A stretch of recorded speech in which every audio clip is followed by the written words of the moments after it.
everyone, it's Daphne. I'm back from Scrap and Create, and today I am going to focus on finishing our Imagine album. So as you probably saw last week, I released a tutorial that puts together most of the base album for the Imagine mini album that I created. Today we're going to focus on adding the pocket pages, the flaps, and then hopefully, if I don't use too much time, go ahead and layer in the designer paper. If not, I might have to release yet a third video. So I'm hoping to get it all in. I did a lot of pre-cutting and scoring to help this go quickly. And I'm trying to do my best to keep all the cuts online up to date as I'm rebuilding the album. If I come to any mistakes, I go ahead and update it. Right now, I think it's as up to date as it can be. So with that, I'm going to go ahead and get started. So again, this is the mini album that we're going to be working on. We're going to go ahead and put in the pocket pages and the base flips that actually attach to the pocket pages. We're going to go ahead and finish all of that and then come back and layer all the designer paper in. So you're going to need a few tools. Pretty much the same stuff that we use to put the base album together. I like to use clips to help me keep organized so that paper's not flying all over the place. There is one swing tab that we're going to work on, so if you've got some brads, you can also alternatively decide to place a magnet to hold it down, but I use both magnets and brads in this album. We're going to need some magnets, so get those ready. At some point while we're going through on page, I think it's page 2, we're going to need a little bit of ribbon to hold a couple of the flaps down. So if you buy the bundle from us, you're going to get this peacock colored ribbon, which I love. It's actually seam binding, but you can use anything you like, or alternatively, you can use magnets to hold it down. You're going to need a ruler, and I like my little ruler to help me tear my score tape. And you'll need your ATG gun. I like to use my white jelly pen to write notes on the black cardstock so I don't forget. And I write notes like where to place a magnet, because I've been known to actually put the designer paper down before I get the magnet placed. A score tool, a bone folder, a couple of writing tools, my pick for my tape. And with that, we should be able to go ahead and get going. I've got a pencil in here too. So let's start by going back to the cover that we finished in our last video. So if you recall, I had finished most of this, but I hadn't actually placed any paper down here. So we're going to go ahead and do that right now. And then we're going to put in our pocket pages. So I need to measure that real quick. Because this is not a pocket page, it's a little bit larger than the 8x8 finished pocket page. So I'm going to go ahead and custom measure these two pieces. I'm going to go from the score line here next to the spine to the edge, and it is 8.5 by 8 1/4. So that is roughly what I'm going to cut. I like a real tight mat.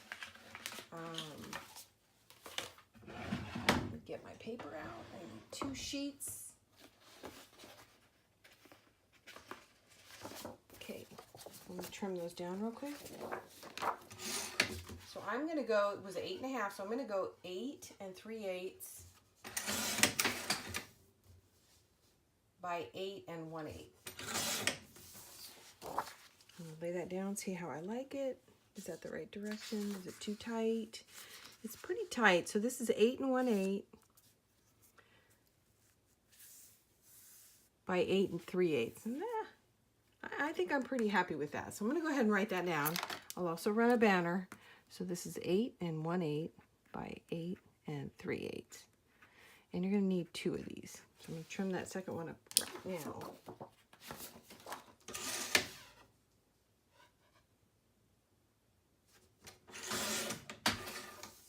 1/8 by 8 3/8. All right, let's see, that's sideways. Go ahead and lay this one down. Looks pretty good. We are going to cover that with designer paper. And you don't have to line it. You can actually lay your designer paper right on top of this, but I don't like my designer paper to have this little fold in it, or this mitered corner showing through the page, and it actually lays nice and flat if you do this. Okay, so now we'll set that aside. I'm going to come back and I'm going to add my adhesive to this, and we're going to go ahead and stick those down. Get those out of the way. Now I showed you my score tape, and here it is. I mislaid it. Here it is. So I'm standing right now, but I'm getting ready to sit down, but I wanted to spend the first few minutes standing so I can make sure I'm staying in frame, and it looks like I'm doing a pretty good job. I want to apologize to everybody for how long it's taken me to get this video out, but it is actually my second tutorial. The first one was the base, and that was super easy because there's not multiple steps. And when I went to start recording the video for this tutorial, I realized that my design process, the way I actually design and build albums, isn't very conducive to tutorials. So I've had to rethink how I'm teaching this a couple of times, and I've had a few false starts. But in my opinion, hopefully it'll be an improvement, because the first few times it just started confusing me, and I'm the one that made the album. So I thought, well, we're going to have to do this a different way. So that's what we're doing today. So this is now my third attempt to get this out. And I think, it kind of came to me last night while I was trying to fall asleep, I think this will work for pretty much everybody. Okay, we're gonna go ahead and add adhesives. You can add glue or tape, whichever you prefer. This is a flat page that doesn't really get much motion, so I'm not too picky about what kind of adhesives you use. I'm gonna burnish that one more time. And then I'm gonna lay it down. And already this feels better because I'm making some progress. I feel like we get to actually glue something down today. So I do want to mention I'm doing something a little unique in this tutorial, because I have a customer, a very special customer, who likes to take our samples and remake them. So I try to do some of this stuff with temporary tape so I can deconstruct it and reconstruct it. She has she's been working on some memory exercises and sequencing, and so I can give her these albums with some instructions, and then she can reconstruct them, and that helps her with her short-term memory and some of her processing challenges. So it's a good exercise for her. It's a good way for us to do something with the second album rather than hang on to it. We don't really need two of them. But it does mean that some of the stuff that I do is going to seem a little odd because I'm not putting it down with permanent tape. But I will point out when I'm doing that, so that you know that for your purposes, you need to be using score tape.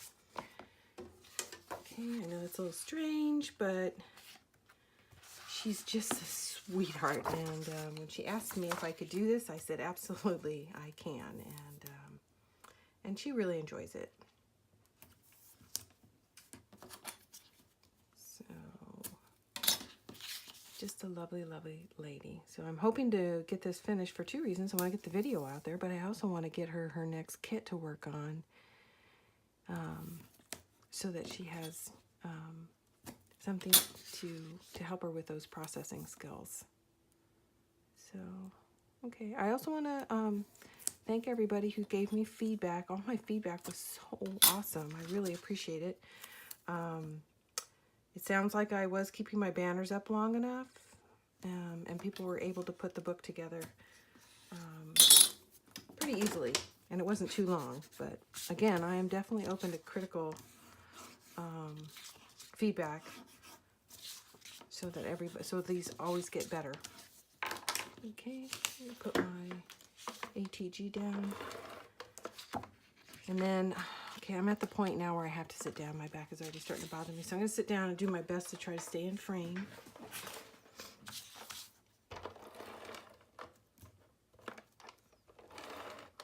Oh, did I run out of tape? Oh, it's just wrapped around itself. I'm sort of ATG gun impaired. Some people just don't have any trouble with these. I seem to have the hardest time. And again, I'm certain it's because I can't really see whether the tape is being laid down until the very end. Somebody please make a left-handed ATG gun. I think they used to make them, but you can't buy them anymore.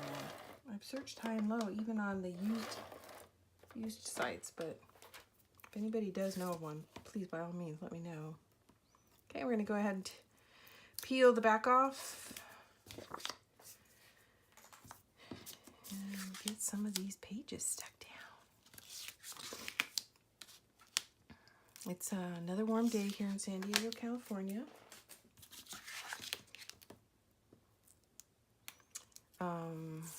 Everything that you see, not so much the cardstock, because we're still trying to find a good cardstock supplier, but all the designer paper that you see is available on Scrap and Create, and that's www.scrap.create.com. I'm going to turn this sideways. So the way I like a tight edge, and I like it to be even. So the way I do that is I try to line up two of the corners and then get the distance on the side of these two corners equal, and then I think the inside is a little bit more forgiving. So this is going to be the side that's most exposed. So that is the side that I try to focus on, making sure is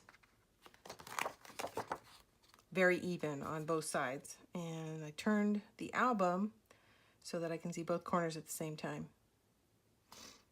And I'm still working on studio lighting. I tried to do some videos last night, but I just can't do it without the natural light. So hopefully I'll get that resolved soon, and then you won't have to wait as long for videos, is my hope. Okay. All right, so that's down and it looks good. So we're going to recap that real quick. And then my numbers are upside down, so I'll turn it right side up. We're going to need 2 of the 8 1/4 by 8 8 1/8 by 8 3/8 to cover the inside panels, or you can just leave them because you're going to wind up putting designer paper down on top of it. Okay, so this is what's actually going to go on the inside and the back, but I'm not going to lay those down right now. I'm going to go back, put in the pocket pages, and start adding the flaps to the pocket pages. We'll go back at the very end and do our designer. So with that, we are going to go to our first pocket page, and I've put notes all over everything for me and for the lady I'm going to give the kit to. I have to take this off. I started to put this down yesterday, and I want to back up a little bit. Actually, I need to leave that one on. So this is page 1. So page 1 is going to slip onto this hinge. Before I do that, I'm going to cover up my markings here with a Sharpie. I should have actually folded it inside out, but I was trying to do it so that you guys could see what was going on throughout the process. So for me, I'm just going to cover that up with some marker. If I'm really unhappy with it after I put my pocket page in, I might put a designer strip in here to further cover that.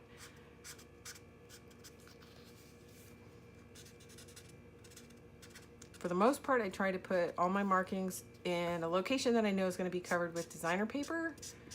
But for this hinge, that was a little challenging because I only had a 1/2 inch to work with. Okay, so now we need to put some tape adhesive on either side.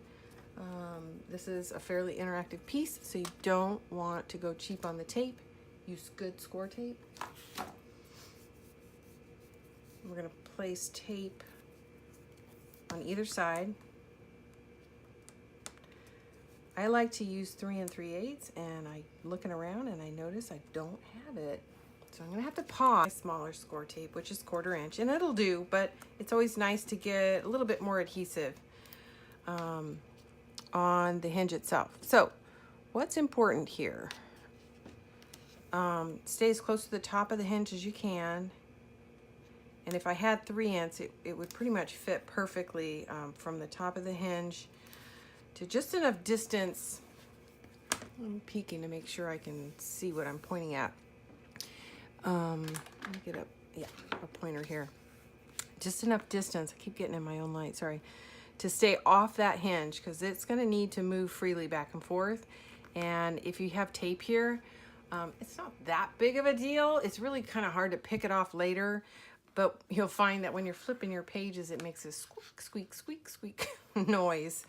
And it'll want to catch any interactive flaps that you have that are close to the edge of your actual page panel. So try to stay away from that score line on both sides, but you do need tape on both sides. So I'm gonna go ahead and do that. Let's stop chatting for a second so I can make some progress. I apologize for the shadows, but I just can't seem to get the lighting right in here. I can tell when I'm flipping this, I'm getting in my own light. All right. Turn it sideways because it's easier for me to tear the score tape this way.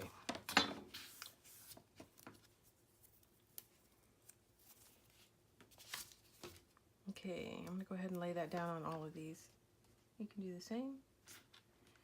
Then we're going to attach our first page. Now, having told you about my experience of trying to put this tutorial together, if I had it to do over again, what I'm doing right now I would have included in the first video because it really is part of the base book.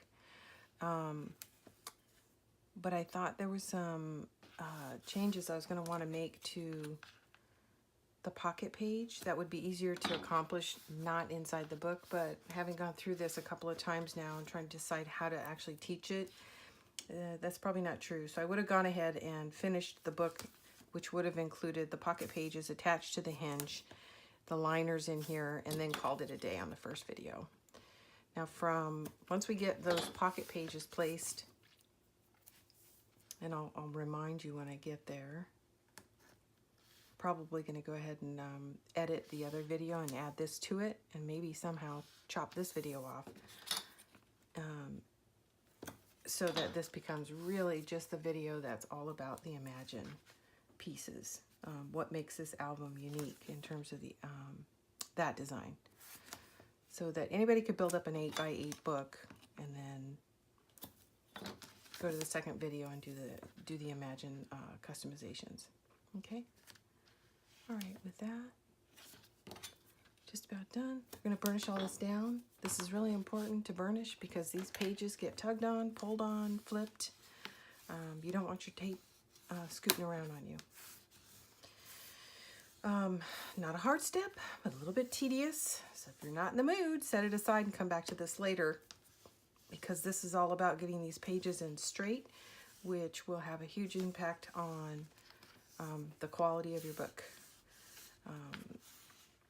It won't really change much whether or not the pages stay in and last, but it really has an impact on the overall aesthetic.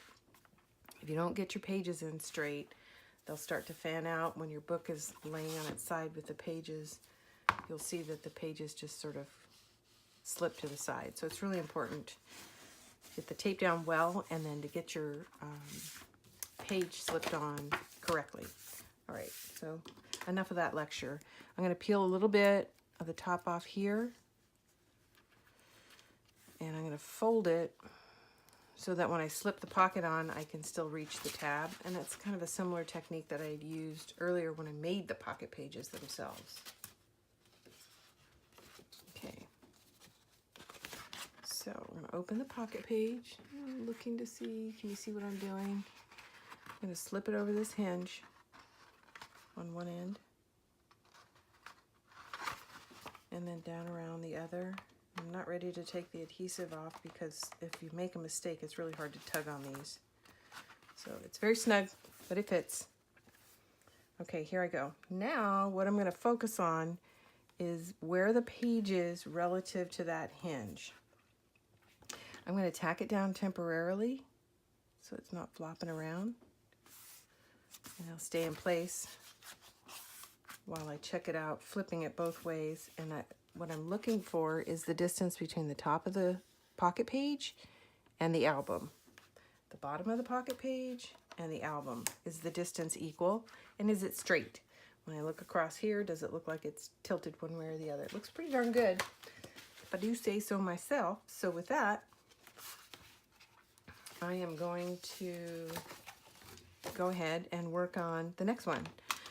I am only going to temporarily adhere one part of this. I want to get all my pages in, lay them on top of each other, make sure they line up and they're not twisted before I actually pull a tab on the rest of these. Okay. got some extra adhesive on this, but just kind of ignore that. Same drill. We're going to slip it over the hinge, bring it down, wiggle it a little to get it on. There we go.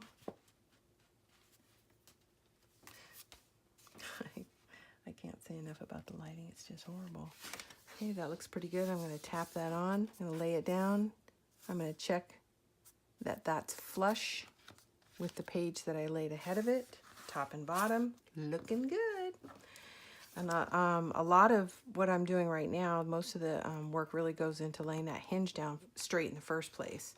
Although, if you lay the hinge down crooked, which happens to the best of us, this is where you would tilt the page up or down to try to square it back with the album.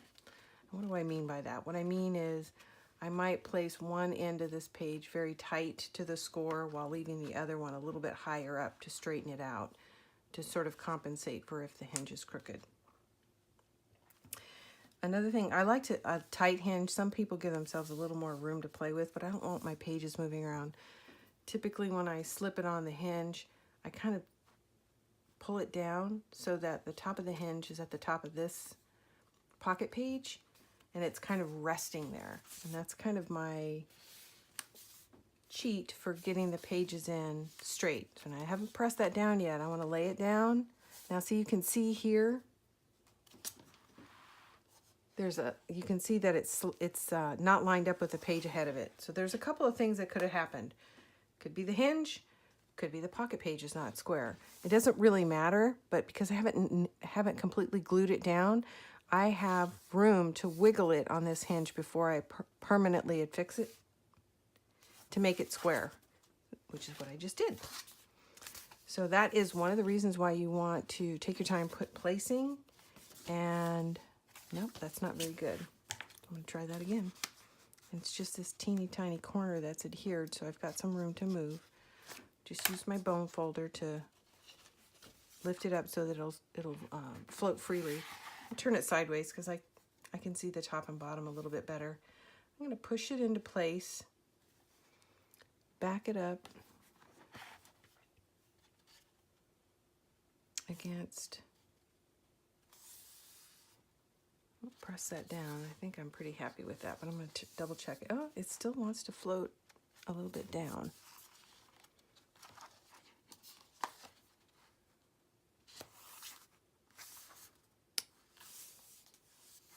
Oh, I can see.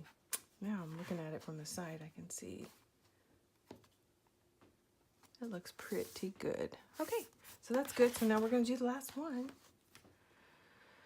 And then we'll go back, make sure they're lined up again, and then we're going to pull the rest of the tape out on one side. Go back and do it one more time on the flip side. And then we'll be done. So this is page 7. Just double checking. I've got my page marked here. Remember, all of these are originally 8.5 by 8. We scored 1/2 inch, folded it over, and this is an 8 by 8 pocket page. Okay, slipping that over the top and bottom. I'm going to turn it sideways so that I can make sure it's lined up. I'm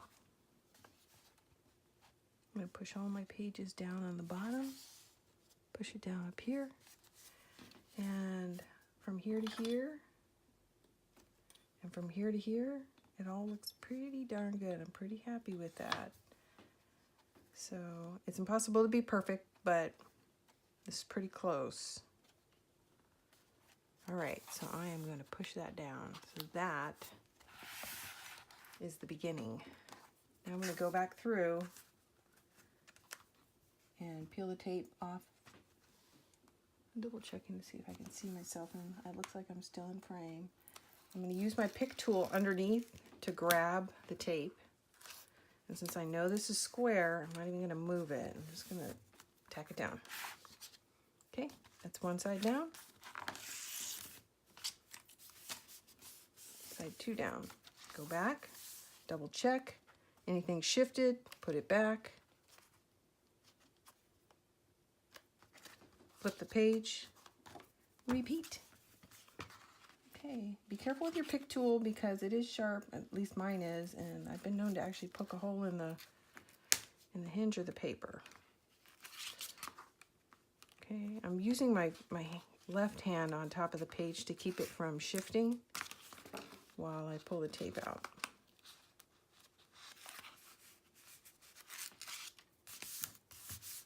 All right, that is our second one. We're going to go back over here. This side's much easier because I left a little pull tab.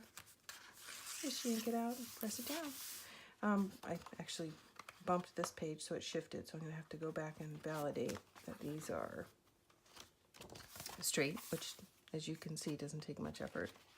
This one shifted as well. Okay, so that tilted down just a little. I had some planning tape left there from last night, so I'll move that, and that'll help it move more freely.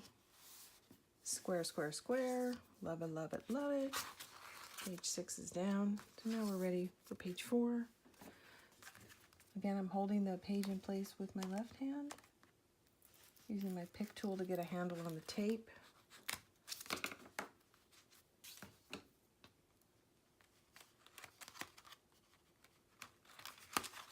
And pulling it through. And no magic here. There's a bazillion tutorials on what I'm showing you here. Like I said, this is really, it's just some planning tape that I had left behind. Really not unique. This is pretty much the base album. Our next steps will be kind of where we add the bells and whistles. Okay, last page. So I had pre-glued a couple of pages down last night, so just ignore this. We're going to come back to it. If you see that, don't worry, and I'm not going to skip it. I had just done something last night and then was rethinking how to present it to you guys. So pull that tape out. Last chance to check around before you place it.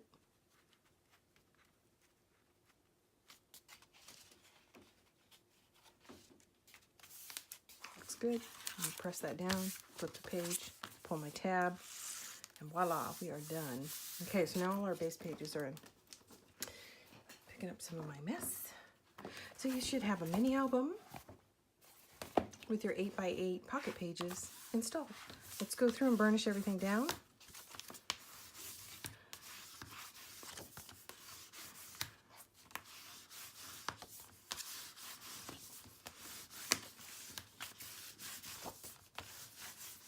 Okay, and you can see going through the process and taking your time, you wind up with pretty straight edge across the bottom, which is nice. It looks very clean.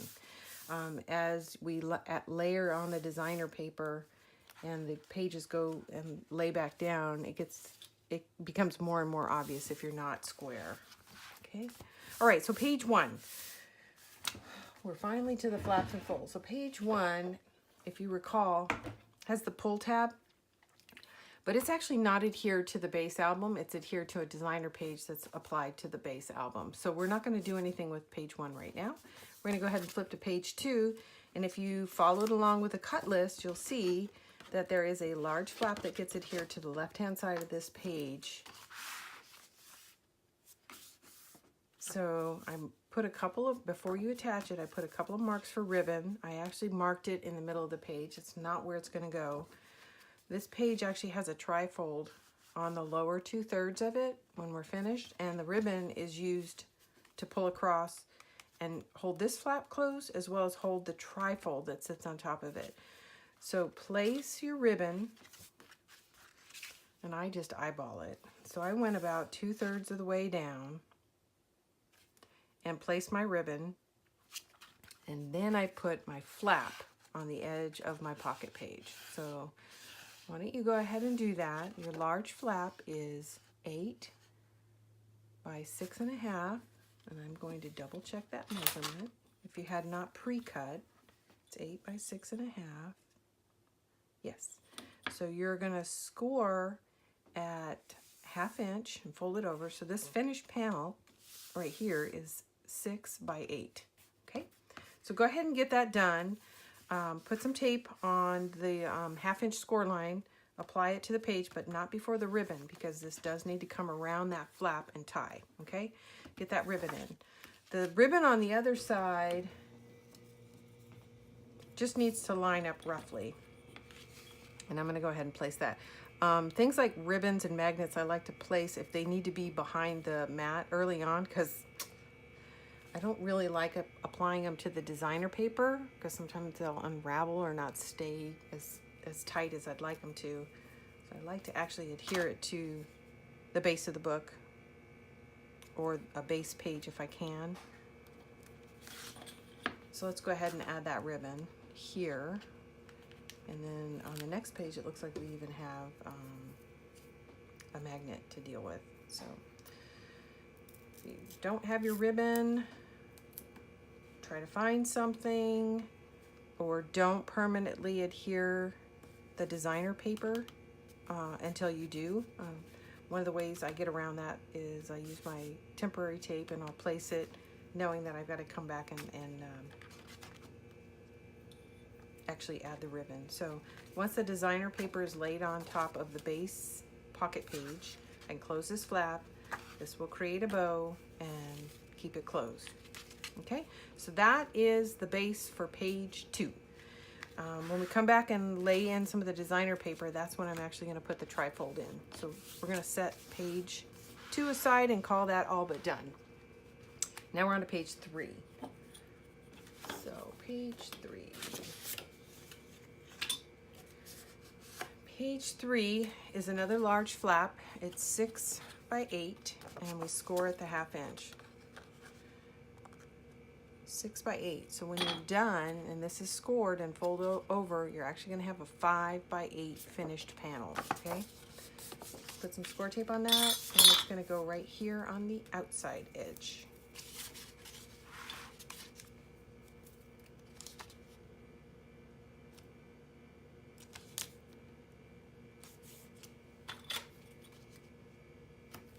Okay, again, 6 by 8. You're going to score a 1/2 inch along the long side, and so when you're finished, you're going to have a 5 by 8 panel. Did I say that right? 5.5 by 8. 5.5 by 8. I correct myself. So, all right. So the way I designed this is this panel will flip out, and on the right-hand side, this panel will flip out. So that's where we're going to adhere it. We're going to adhere it right to the edge of this pocket page. So let me find my pick.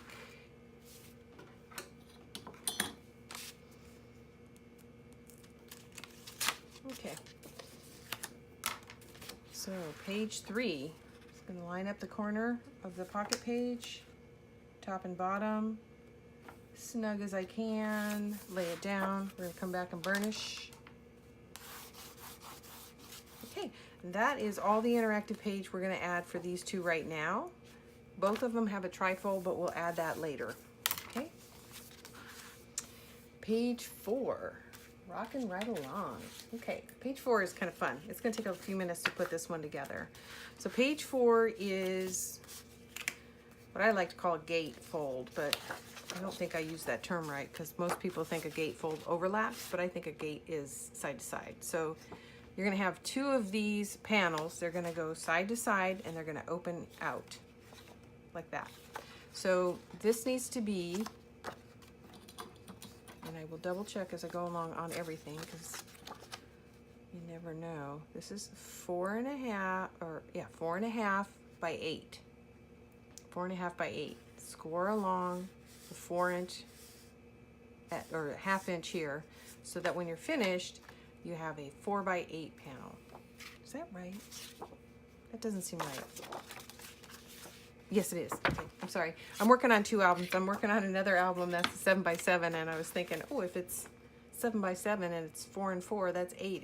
It'll overlap. But this is an 8 by 8 album. So when you're finished and you have folded on the score line, it should be 4 by 8 each side.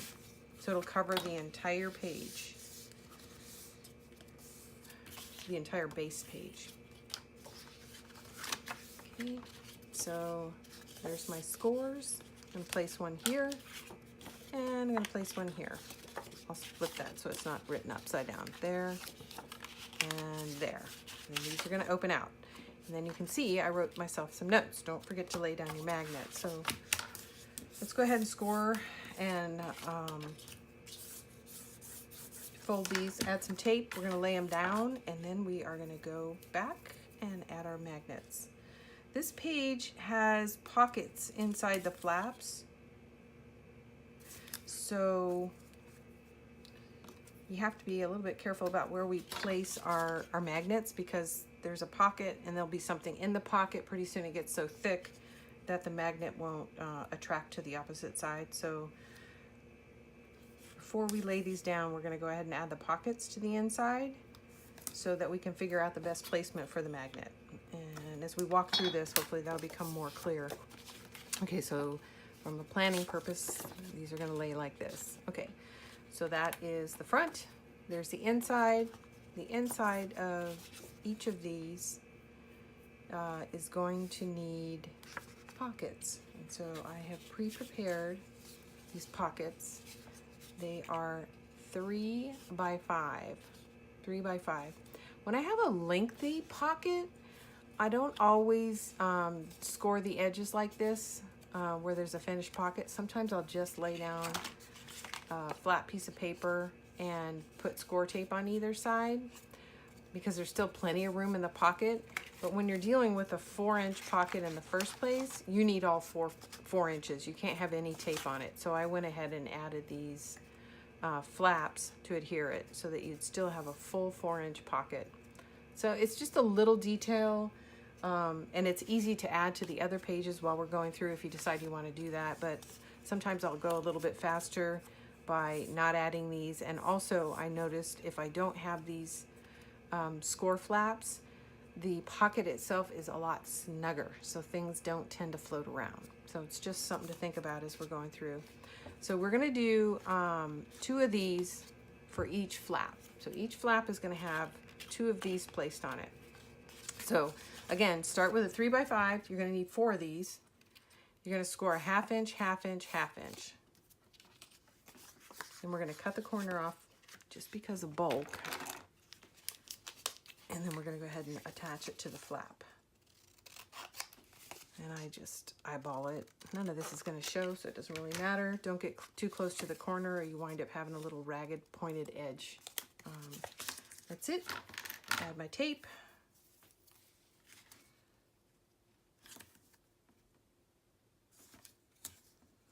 And you're gonna do this 3 more times.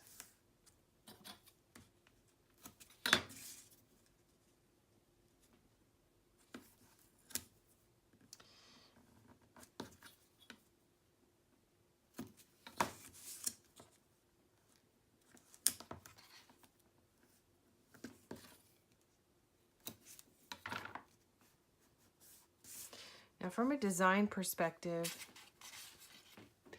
when I lay down a pocket, usually, try to find a little piece of designer paper. I like to, this will work. I like to have my designer paper actually tuck inside the pocket versus having a gap between the pocket and the designer paper. So as we're applying these pockets, we're going to adhere most of the 3 sides, but we're going to leave a little bit of this tape back here so that when we're ready to put the designer paper in, it'll slide right in, then we can remove the tape instead of having to try to lift this up. So it's a little confusing when I say it, but when you see it, it hopefully will make sense. So I'm going to pull these, pull the tape up and lay down my first one, and hopefully that'll help you see what I'm talking about. So I'm just going to leave a little bit of tape behind so I can lift it to squeeze some paper underneath it when I'm ready. And I don't need to do that on the bottom, I only need to do it on the top, so this whole piece will come off. Okay, so I'm going to set this aside so you can get a better view of what I'm doing here. So here is, let's just say this is the left flap on page 4. This is the front, this is the inside. The inside is going to have 2 pockets. The pockets are going to be placed at the very bottom.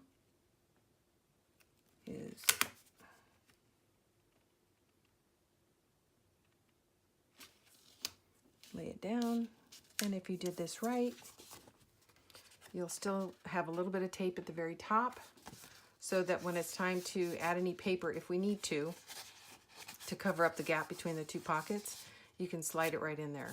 But if I recall correctly, these are going to be butted up to each other. So it may not matter for this one, but it will for the next one.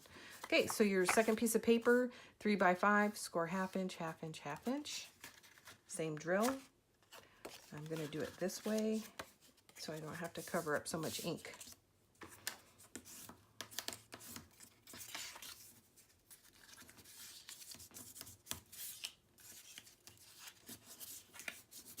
Okay, we're going to cut the corners off like I did last time. Just going to do a diagonal. Stay away from the actual score, the corner on the score line. And I find it's easier to keep trimming than to cut away too much. And it doesn't have to be pretty because it's going to be on the back. Nobody's going to see it. Okay, same drill. We're going to put tape around all 3 sides.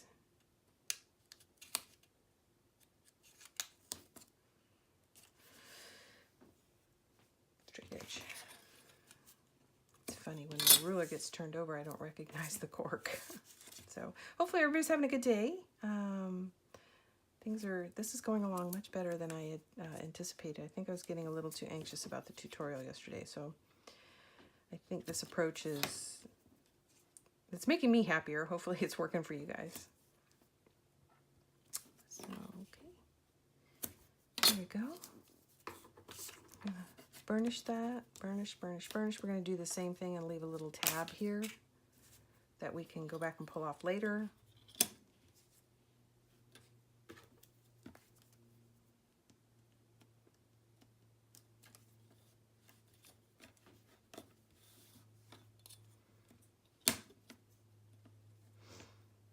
And it's really, it's just a design choice because it's okay to have a matte line around and between your pockets if you want. It's like I said, it's just really a design choice.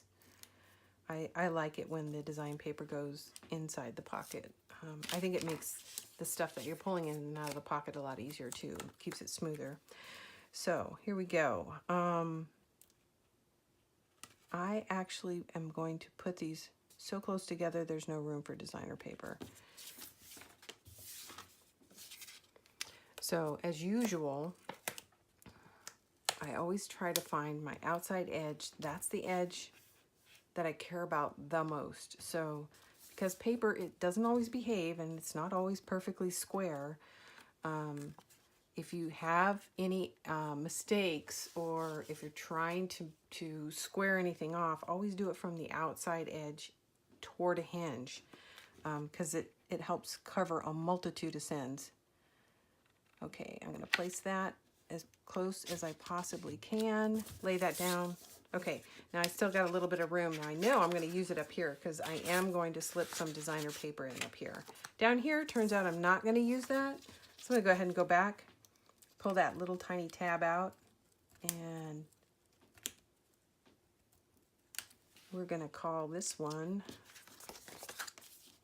done. And then we're going to actually put it back. I'm going to pull the book back. We're going to lay it down on page 4. Okay, all in, all in. Okay, so now you have a pocket here and a pocket here. Now there's a couple ways you could do this. This could have just been a wrap with no bottom so that you could put a tall item in here. But it turns out that the way I designed this, everything is kind of short, and if I had left the bottom end opened and it shared the same pocket, it would have got lost. You'd have to shake it over. So I actually put a base on both pockets. Okay, so this is done. So now we're back to page 4. And I'm going to adhere this directly to the pocket page on the left-hand side. Actually, I take that back. I'm going to hold off on that. And here's why. Because it's a gatefold, I really want to make sure that I'm applying both of these at the same time after I get everything else on the insides fixed, because I want these to meet up perfectly. I don't want them to be crooked. I don't want them to fight when they're laying down. So I may actually need to come back and trim these two edges. So before I permanently adhere it, I'm going to go ahead and add the pockets, same as we did here. We're going to repeat it on the other side. Then I'm going to go and dry fit everything, see if I need to change any of the locations. Hopefully we won't. And then we'll permanently adhere them. So I'm going to set this aside again, and we're going to go ahead and finish with these inside pockets. 3 by 5, score it a ½ inch, ½ inch, ½ inch. All right.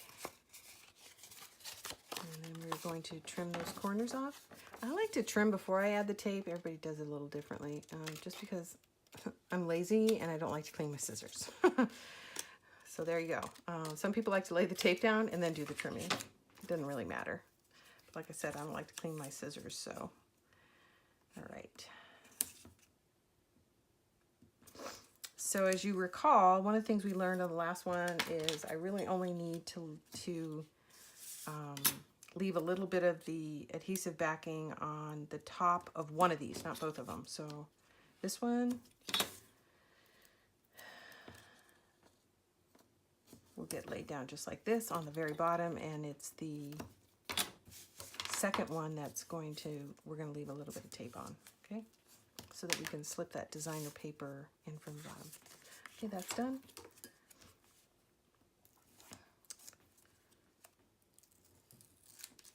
All right, so you guys will be excited, I hope excited to know that I am working on another mini album, and taking all the knowledge that I've gained from this, hopefully that tutorial will go a little bit faster in terms of me being able to put it together, edit it, and get it out to you guys. But I have completed my layout, and it is another Graphic 45 mini album, and it'll be featuring the Travelogue DCE. So Travelogue is an older collection that they just brought back as a DCE, and that mini album will be a 7 by 7 mini album, and it's fun. It has kind of, what would I say? Kind of like a jungle theme. A little bit like a jungle theme. So it's fun to work with, and I've got most of the pages laid out, and most of my cut list ready. So that'll be fun. Anyway, so we're on the last one, 3 by 5. We're going to score ½ inch, ½ inch, ½ inch, which I haven't done, so I got to go get my scoreboard. I'll be right back. Okay, I'm back. I ran out, grabbed my scoreboard, put my ½ inch scores all the way, not all the way around 3 sides. And I'm just burnishing it a little bit. I'm going to add my tape. We're going to add our, trim the pocket corners first. And then we'll add this to the second flap. And we'll dry fit it and make sure that it'll close neatly and not fight each other as it's closing. And then we're going to lay down our magnets, and that will be the end of page 4. We'll go on to page 5.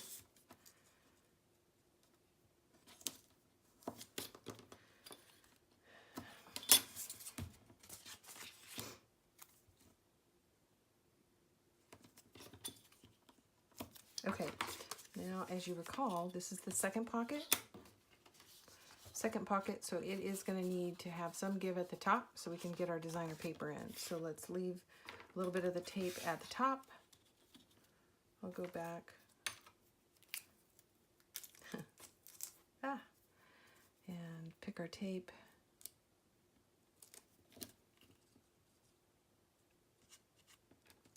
Leaving, I don't know, there's no magic here, 1/4 inch, whatever, enough to cover it, and enough that whatever you put in the pocket, I guess that looks more like a ½ inch, will be able to be put in and out smoothly and not get hung up on the edge of this or the edge of the mat above it.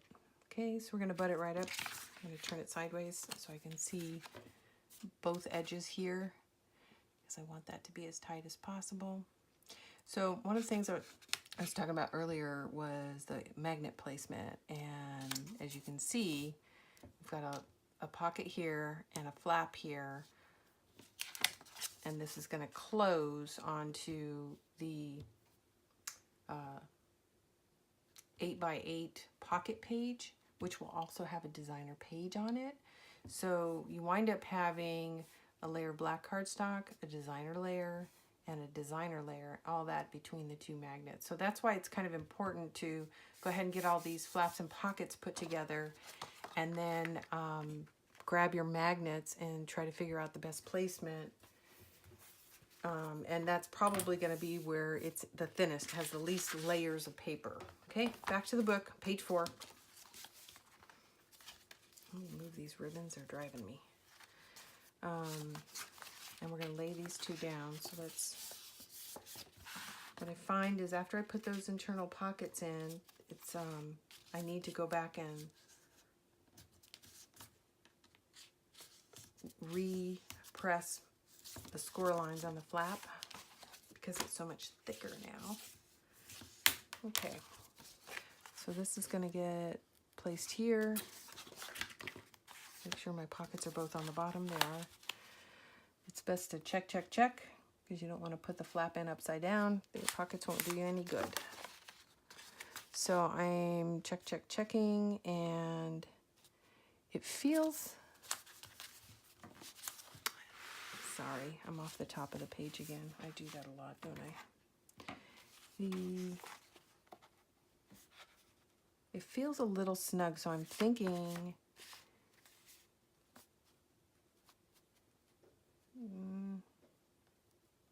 actually, it's not bad.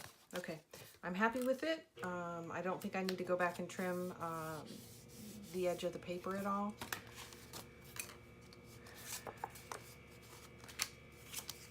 Which is good because it would affect the pockets if we had to. So if it is too tight, the other thing you can do is just kind of wiggle your flaps out a little, as close to the edge of this as possible. Again, I'm going to turn it sideways because I want to be able to see both corners when I place this.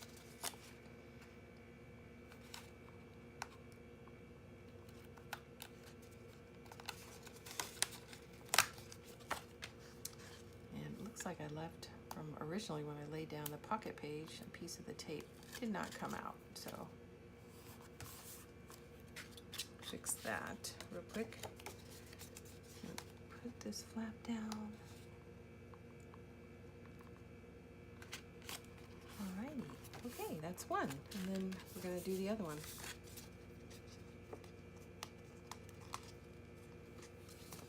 I don't even know why I try with my fingernails, they just don't work. Here we go.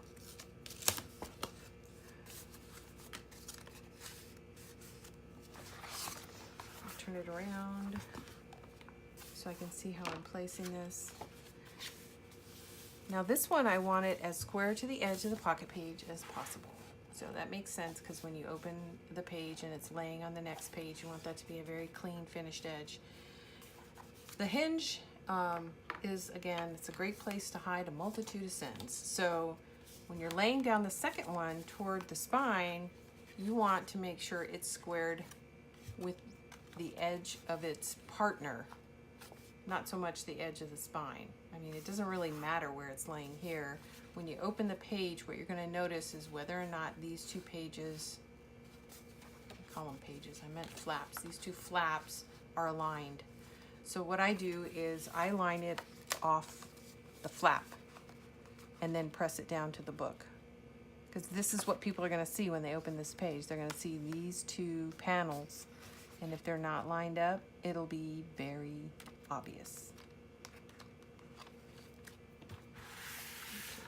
Switch this around because I can't seem to get out of my own light. I haven't pressed it down yet. Lined up that corner. I've lined up that corner. And it looks good. I'm going to press it down. There we go. It's in. We're in. Yay! Another page down. I'm going to remove this temporary tape because it's just, doesn't really need to be there. Okay, we're in. So, one of the things I noticed on the first book is these pages got quite heavy because of the pockets. So what I think I'm going to do, which I don't usually, but I am going to put 4 magnets. Instead of just 2 magnets holding the middle, I'm going to put a magnet on top and a magnet on bottom to help stabilize these 2 pages. So hang tight while I find my magnets, which are always floating around getting stuck to something. Okay, I'm back and I have my magnets. So I'm going to, at least temporarily so they don't go off anywhere, put them on the front and back of each of these pages while I try to figure out the placement. Okay, so you can get away with just one. What I did in the previous album is I used a magnet up here because it was too thick really down here to get through all the paper and still have enough attraction to the other magnet to keep it closed. So I am going to go ahead and do 2 magnets. I think I feel better about that. But if you want to economize, the other thing you can do is you can also place a couple of brads here and do a loop for closure if you're not a fan of magnets. I love magnets. And one of the reasons I like them during the design process is you're trying to go through and figure out closures or whatever. You don't have to coordinate them.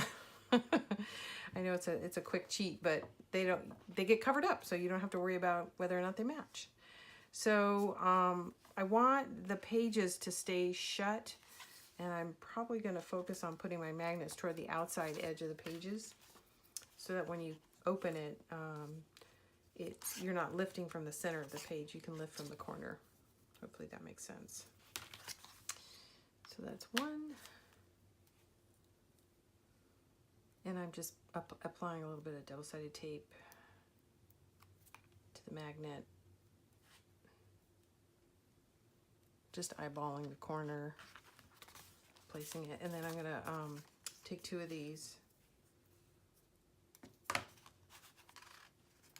to find their mates.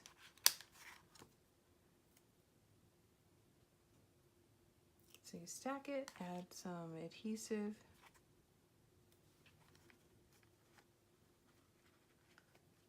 It's not wanting to let go of me. There. Add some adhesive. We're going to do the same thing to the top one. These are basic gray magnets. We sell these in our shop. I really like them. They're great magnets. They're not the least expensive, but boy, do they really hold up. So if you're interested, you can pick those up in our shop, www.scrapandcreate.com.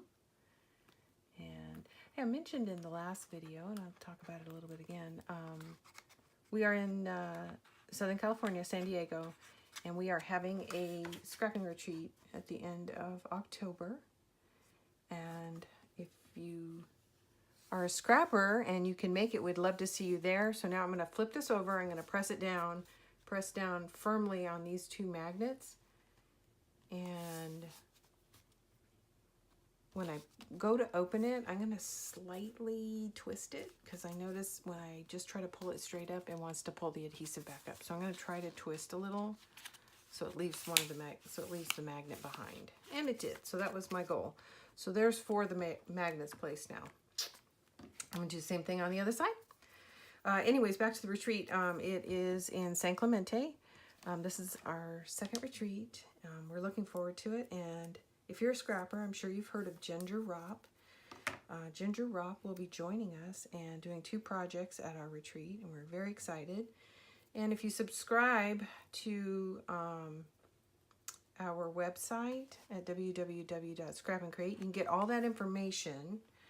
And also, as soon as she's done designing the 2 projects for us, we will post what they look like and what the cost of the class is, so that if you're interested in attending, you can sign up and reserve a space.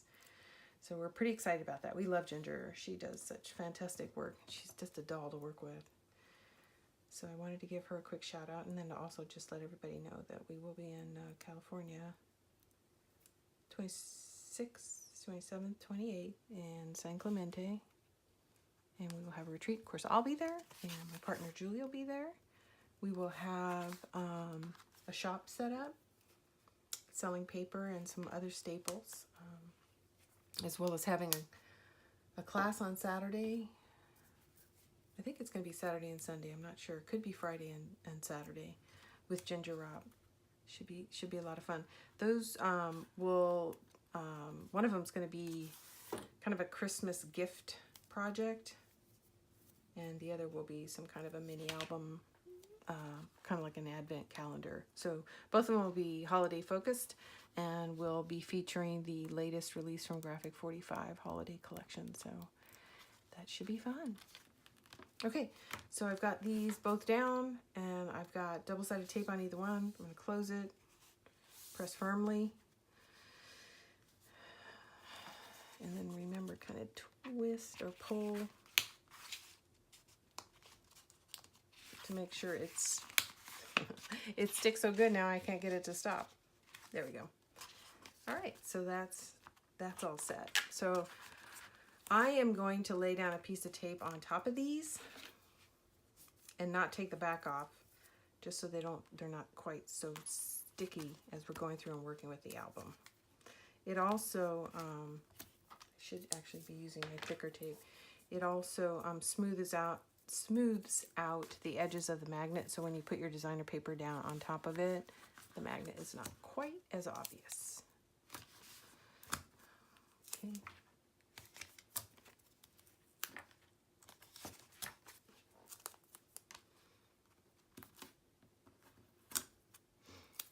And I just eyeballed these, but you just want to make sure you're far enough away from the edge that when you lay your designer paper down, depending on how much of a mat you decide you want, that the magnet's not sticking out, and that you can secure the designer paper all the way around the magnet, including closing the back end off so that it doesn't get exposed. Okay. Don't you love that click sound? It makes me feel like something's finished. Okay, now we're on to page 5. Page 5. Page 5 is pretty simple. We have a large flap. And I actually have to go back to the book because I can't remember which side it's attached to. 1, 2, 3, 4, 5. Okay, it's going to be attached to the left-hand side of page 5. It's just one large flap. So when you're finished, I'm double checking the size. It's 6 by 8. 6 by 8. Score it a 1/2 inch. So when you're finished, you've got a 5.5 inch by 8 panel. 5.5 by 8 inch panel. And here's my bone folder. I'll lay that down. Get some tape on it.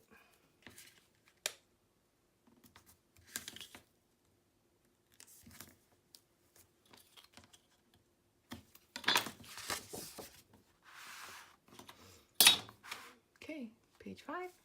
Page 5 flap, adhere to the left-hand side.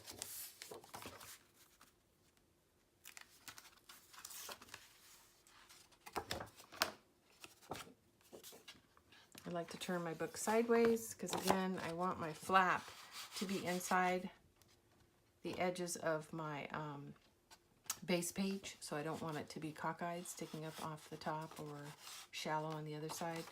So I'm going to get close to the edge, roughly. Then I'm going to come back and make sure that it's tight along these edges. Because, like I said, you can cover up a lot of mistakes in your album by placement, by page placement. I'm trying to keep my head out of it, but I'm not sure that's going to happen. You guys are just going to get to see the top of my head. All right. Okay, just got down the corner.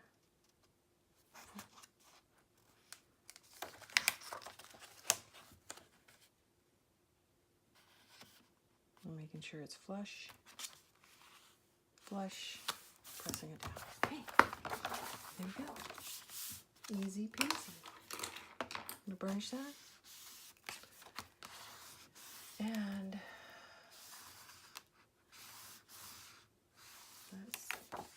that. So then we're going to open this up, and then there is a pocket inside here. Let me take off my temporary tape here. So this is an example of how I'm applying the pocket in that different fashion where the smaller pockets because I wanted all of the space inside for inserts. In the case of this, it's a fairly large pocket, so it's okay if I've got tape along the edges and I can't go quite to the edge. I'm okay with that. It really speeds it up, and also it makes the pocket tighter to the page so that things are less likely to slide out of it. But having said that, if you don't like that, then you need to add a 1/2 inch to the width and 1 inch to the length. I'm going to do it this way. 1 inch this way and a 1/2 inch this way. And then you would score 1/2 inch, 1/2 inch, and a 1/2 inch. And then apply it to the page. I'm not going to do that. I'm just going to put this flat strip on here. I'm going to use my 1/4 inch tape.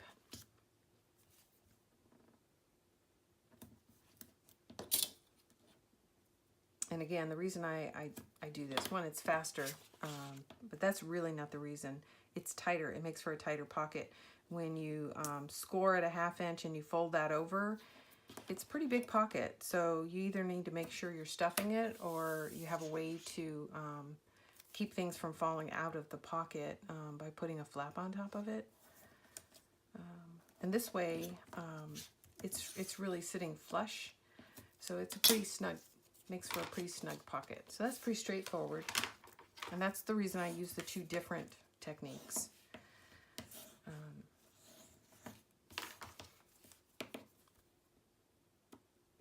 And because this, oh, I needed to leave a little bit at the top because we're going to add some designer paper. So I'll go back and stop that right there.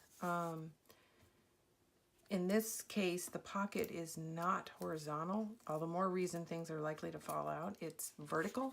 So that is another reason why I like to use this technique versus the scored technique I did on the other page, because those are actually vertical. So the likelihood of things falling out is pretty low.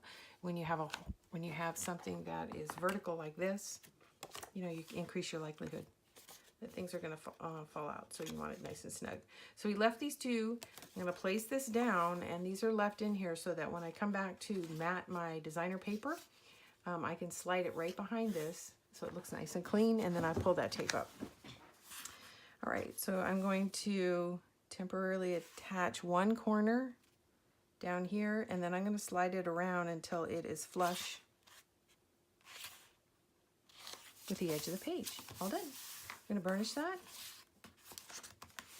And you can see we now have a pocket, and we have a little bit of a lip on either side, so when we put the designer paper in, we can slip it right under there. No muss, no fuss. Okay, that is the end of page 5. So here's page 5 base, page 5 left-handed flap, and the internal pocket. Page 5 is now complete.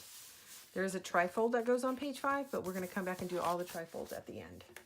Okay, we're going to go to page 6. Page 6 is simple because we don't do anything. Page 6 is just one big mat of designer paper, and then we put a little corner attached down here. It's more like an embellishment. So this was pretty simple. Page 7 is going to have 2 flaps, an upper and a lower. And here is my page 7. Let me go back and double check my measurements. So page 7 is a 4.5 by 6. Score along the 1/2 inch. When you're finished, you have a 4 by 6. And a 4 by 6 winds up creating an upper and a lower flap that meet in the middle. Okay? Pretty straightforward. So these are going to be held down with a magnet on each piece. But first we'll go ahead and add tape to the flaps themselves, apply them to the page, and then we'll find the magnet placement. And that note is not a really specific location. It's there to remind me not to put down my designer paper before I add a magnet.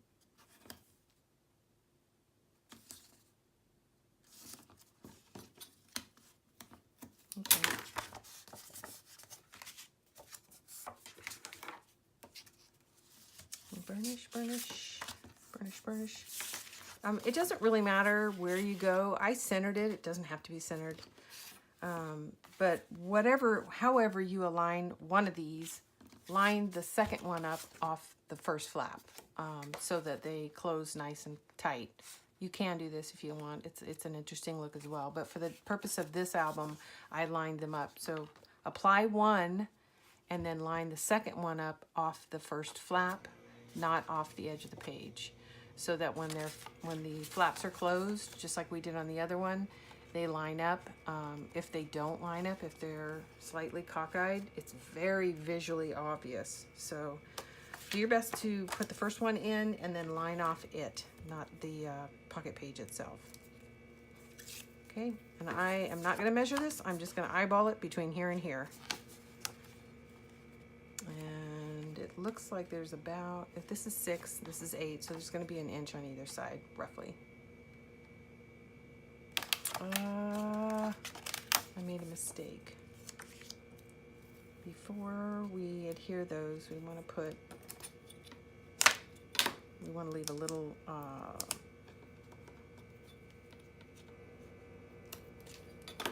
bit open because I think we're going to need to tuck a piece of paper under here, if I recall. So just leave yourself a 1/4 inch on either side. Eyeball it, about an inch on each side, all the way to the bottom of the pocket page. Okay, so that one's down. Same thing on here. We're going to leave a tab on either side.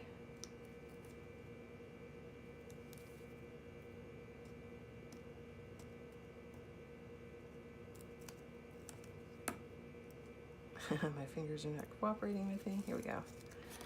We'll leave a little bit on the back side. Okay, now we're going to line off this flap, not the top of the page.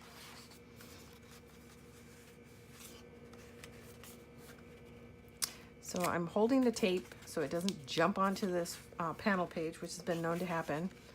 I swear it has magnetic powers. Lining up my 2 pieces of paper perfectly. And then I'm going to lay down the flap. Okay, so now they will both close, not get in each other's way. You can see it's not quite square at the top, but it's pretty darn close. But visually, you're going to notice this part of the paper more than the top. So those 2 pieces are down. I'm going to burnish these.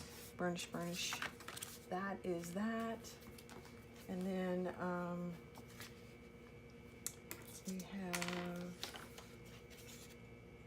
that's not right. Magnets, that's what we have to do. I'm like, something's missing. So we're going to need a magnet on top. And one on top, one on bottom.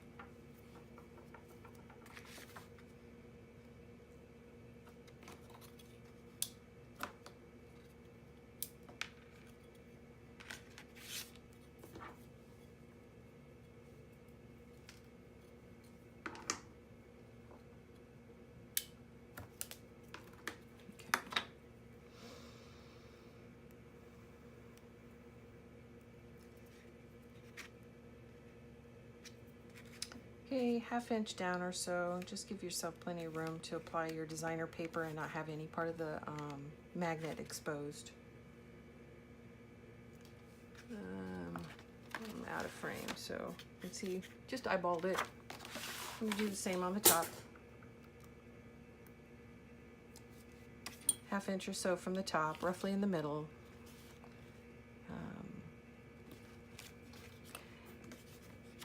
I try to place all my magnets on the inside of the panels, so when things are closed, you don't see any bumps. It's not always perfect, but that's my goal. That's kind of hard to do when it comes to the second magnet here, because it's really going to be underneath the mat of the pocket page. So as soon as you open it, you are going to see a little bit of a lift here, but there's really no getting around that. Okay, I am coming back and placing the second magnet on top of the first one, putting my double adhesive on there. I'm going to do the same for the top. And I do that because I want to make sure that when I adhere it to the inside page that it's not the repel side, it's the attract side. So this way I know it's guaranteed. And I don't have to worry about peeling up my magnet because I put the wrong side down. Okay. So now I'm going to use my pick tool, take off my score tape, close the panel. Hopefully everything is in frame, press. And there we go. Press, slide, and there it is. Okay, now I'm going to come back with a wider piece of score tape and cover the entire magnet. One, to keep it from moving around, but the other reason is it will soften the look of the magnet underneath the designer paper. It doesn't have to be double-sided tape. It could be masking tape, could be any kind of tape, but I would recommend putting a tape over it. It doesn't take very much tape, so I go ahead and use my score tape. Don't peel the backs off. Leave it like it is until you're ready to put your designer paper down. That, my friends, is page 7. Now we're on to page 8. And page 8 is the same thing as page 1. And it's just going to have a designer piece of paper applied to it. And then the flip fold function goes right on top of the designer paper. So the actual mechanism for those flip folds, that waterfall flip, doesn't get put onto the base book. It actually gets put onto the designer paper. So we are not going to do anything to page 8 right now. We're going to set this whole book aside, and then we are going to build that mechanism for page 1 and page 8. And we're going to set those aside, and then we'll start layering in our designer paper, which will probably be the next video. So here we go. I'm going to show you the function again. So this is what we're building right here, this piece of black right here. When you pull the tab, these flip and fold. Okay, so you can see it doesn't actually get adhered to the book, it gets adhered to a designer piece of paper. But we're going to build the black piece and have that ready so that when we're applying the designer paper to page 1 and page 8, these two mechanisms are ready to go. So what you need, if you pre-cut your paper, you cut 4 of these 4.5 by 6 panels, and these become the mats that flip. I made a mistake. They need to be 4 by 6. 4 by 6 with no score line. So go back to the ones that you pre-cut if you did, cut off that 1/2 inch that you scored, and you can still salvage the paper. You'll need 4 of these, 4 by 6. And I don't think I've updated the cut list, but I will. The other thing you're going to need, which this becomes the pull mechanism, is you're going to need a 4 by 12. It doesn't have to be 12, it can be 4 by 11 if you would rather. Do try to find the grain. This is a highly interactive page, so there is some stress in the pulling. So I really want you to try to find the grain of the paper and to score with the grain. So I've already done that. I had a 12 by 12 piece of paper. It turns out my 8.5 by 11, the grain wasn't going the length of the 11, so it wasn't long enough for me. So I went ahead and cut down a 12 by 12 to 4 by 12.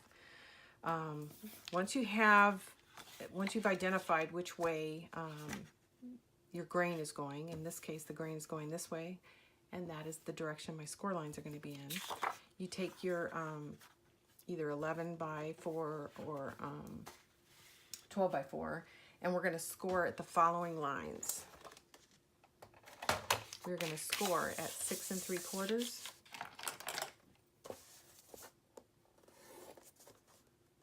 6 3/4, 7.5. This is basically every 3/4 of an inch. 7 or 8 1/4.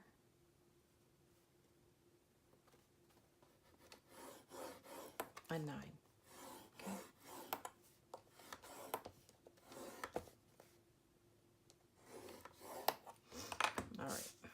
do it like this. Okay. So the next thing we're going to do is, this isn't quite stiff enough for me, so I want to double this part from the 6 3/4 down.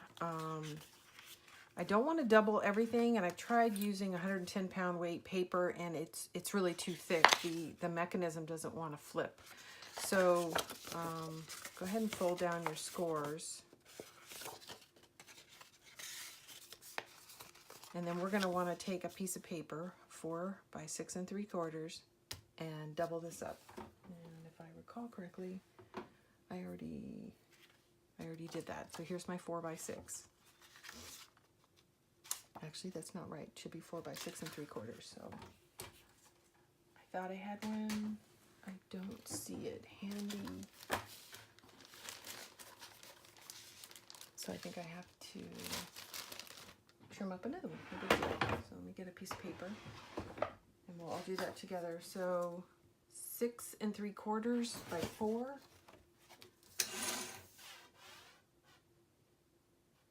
And I actually go a smidgen smaller because it's going to lay on top. And this is just a stiffener. That's all it is. The very tip of this is going to show for the pull, but otherwise it's just a piece of paper that's behind the scenes. So I made it slightly smaller, so I'm going to go ahead and glue, not glue, but tape that on.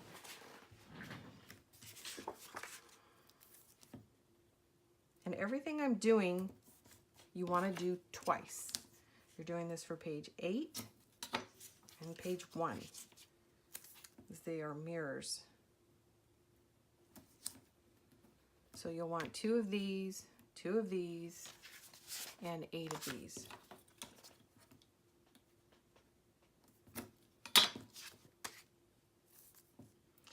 My original design, the pull tab right here, that 12 by 4, I made this 2 inches wide, and it wasn't quite stable enough. So this one is 4 inches wide. It's much more robust. I'm much happier with this design, but that's also why it wasn't in the original cut list, because I knew I was going to go back and redesign it, and I knew my measurements wouldn't be right, and that it would be likely to be wider, not thinner, which means you would have wasted paper because you wouldn't be able to repurpose it. So again, this is 4 by 12. We're going to score at 6 3/4, 7 1/2, 8 1/4, and 9. You're going to do this 2 times. You need 4 flaps for page 1 and 4 flaps for page 2. These are going to be 4 by 6. There's no score line. I made a mistake in the original cut instructions. No score line. These are just flat mats. These are going to be adhered to each one of these hinges. So instead of having the score on this piece of paper, it's actually on the pull tab. So that's where I kind of messed up my original design. So, or my original cut list. So 2 of these, 2 of these stiffeners, which is 6 3/4 by 4, and then 4 of these, or 8 of these panels. Okay, so that's where we're at. So I went ahead and I added my tape. I'm gonna run my gun, get some more adhesive. And if you're just watching, or if you missed my comment earlier, I did try to do this with 110-pound paper, and it just, the hinge wouldn't roll. So you really just want to stiffen the bottom part, the static part, and make sure that the score lines are with the lighter weight paper.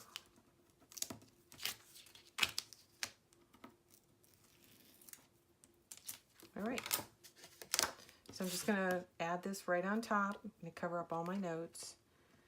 And just make sure it's not hanging off either edge, so it just looks nice and neat. And that's why I made this a smidgen smaller. It's not even measurable.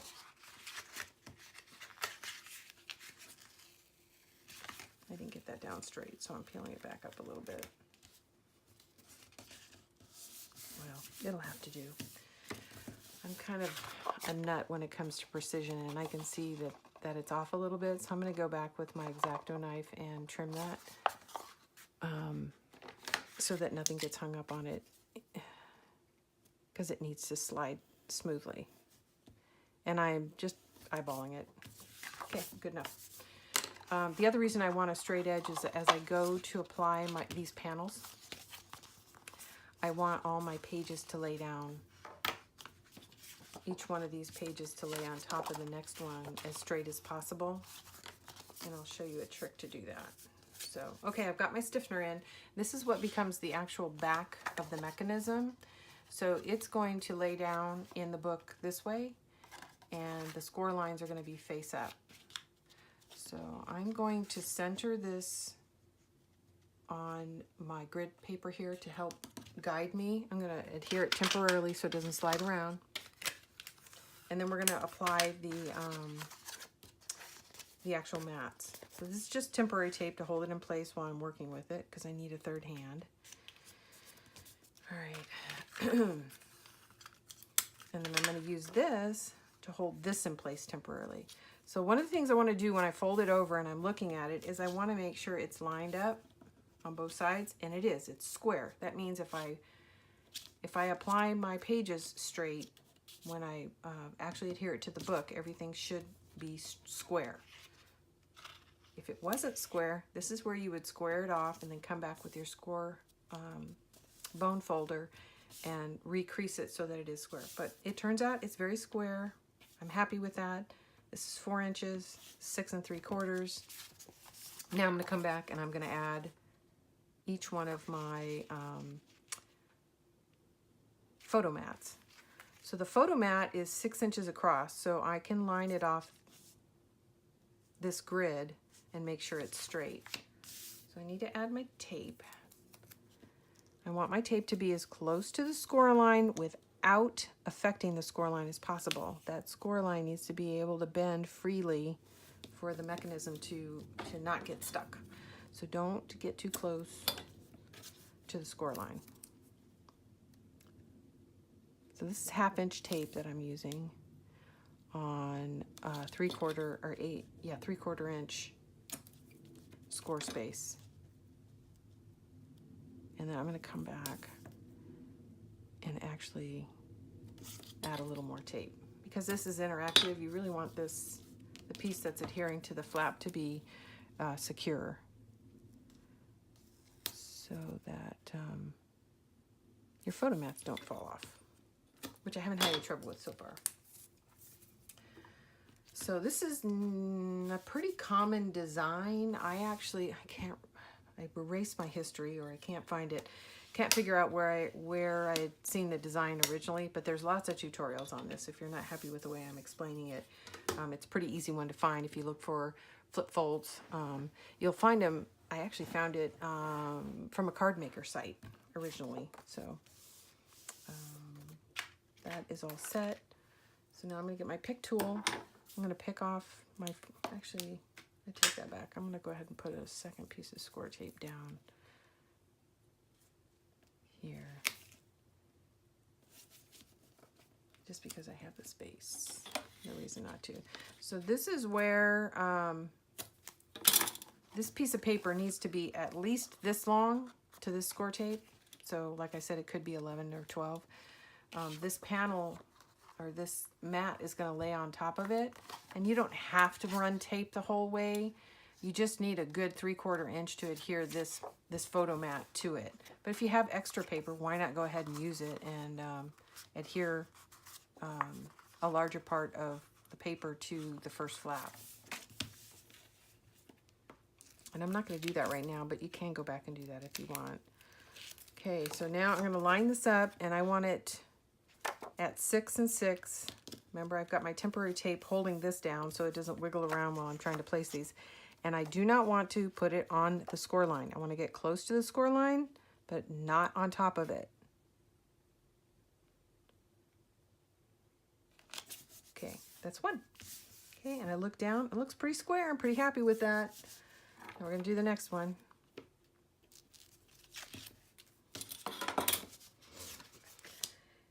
And to me, that's just a little bit too exposed, so I'm going to go ahead and add this 1/4 inch, which is going to overlap a little bit with the other tape, but that's okay. But I want more adhesive. Staying clear of the score line, I'm adding this second strip of tape.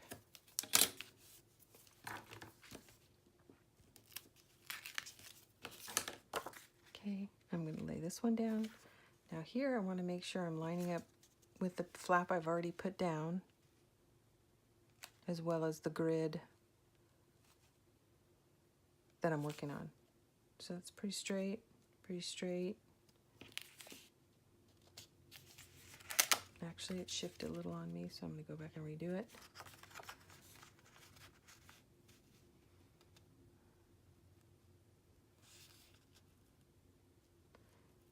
Straight, straight, straight. Score line not covered. Lovely. Okay, there we go. Now we're going to do, did I not cover the score line? Did I cover the score line? Nope, it's very tight, so looks like I made it. I'm going to take this off, and then I'm going to add another piece of tape on top.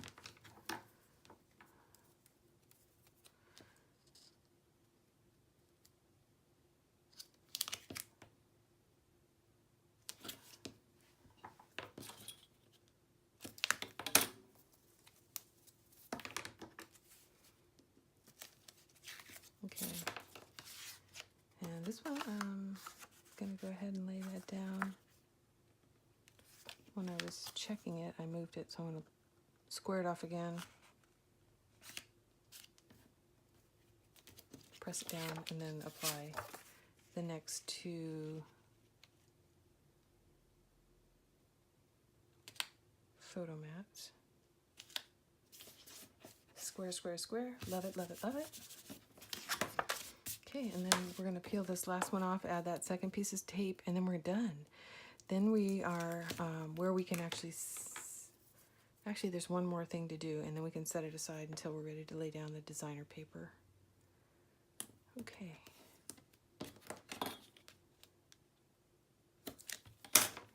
Very good. Okay, peel this off. We're going to apply our last one. And then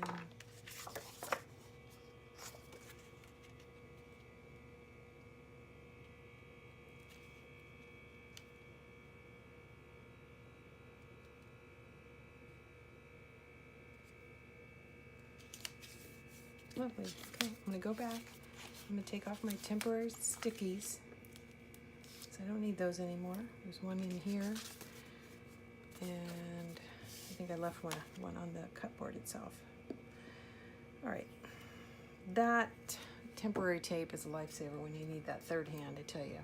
Okay, so here we go. Doesn't look like much, I know. So we've applied each one of the photo mats. I'm going to go ahead and burnish this stuff as soon as I can figure out what, I don't know what I did. Oh, here it is. It fell on the floor. My bone folder. I'll burnish this all, and then I'm going to show you real quick how the flips work and how we're going to place the tape on the back. Okay. There we go. So the only thing that's going to be adhered to the actual mini album is this photo mat. This has to remain unadhered because it needs to move freely to flip the pages. So I'm going to temporarily apply tape here and on the other side, just so I can demonstrate the mechanism. This is where permanent tape will go when we're ready to lay it down in the book. So it's actually on these two photo mats. I'm going to press it down. It's not going to hold it that great, but well enough so that I can actually demonstrate it. This is going to be the piece you pull that creates the flips. Okay. So the other reason I wanted to demonstrate this is I wanted to pull it around so you could see it has to, when it's fully deployed, how deep that page is. That means your permanent adhesive cannot go past this, because as it's flipping, it needs space for this paper. So this is a good time to take out a pencil or a pen, some kind of a marker, and I've got my white marker, I'll use that, and go ahead and put a line here. Doesn't have to be that straight. Just to remind you that your permanent adhesive, when you're actually going to apply this inside the photo album permanently, your permanent tape cannot go past that line. Otherwise, when you're flipping, these pages won't have any place to go. This will be stuck to something and won't be able to move. Make sense? Hopefully it does. All right, so this will get it adhered permanently to the designer paper. This remains unobstructed. And when we go back to actually place this in the book, I'll go over that a little bit more in detail, and I'll actually go back and show you the finished design so you can take a look. So again, the difference between the original design and this new design is this originally was 2 inches wide. I made it 4 inches wide. It's much more stable. When I pull on it, everything flows a lot smoother. I'm glad I went back and redesigned that. You guys will get the benefit of that. So I've been saying it all along, but I want to repeat it one more time. You need 2 of these, one for page 1 and one for page 8. And that is the end of this tutorial. I'm going to come back in the 3rd tutorial and we're going to layer in all the designer papers. So let's walk through it one more time. We have finished our photo album cover, the inside lining, page 1, page 1's mechanism. We've got the flaps in for page 2, the flap in for page 3. We've got left and right doors on page 4 plus the pockets. We've got a large flap on page 5 with an interior pocket. Page 6 is plain. We have 2 flaps, an upper and a lower on page 7. And on page 8, I'm going to sneak this back around. We have another mechanism just like on page 1 that'll get applied. So that is the end of this tutorial, and I will be back hopefully tomorrow with the rest. Bye.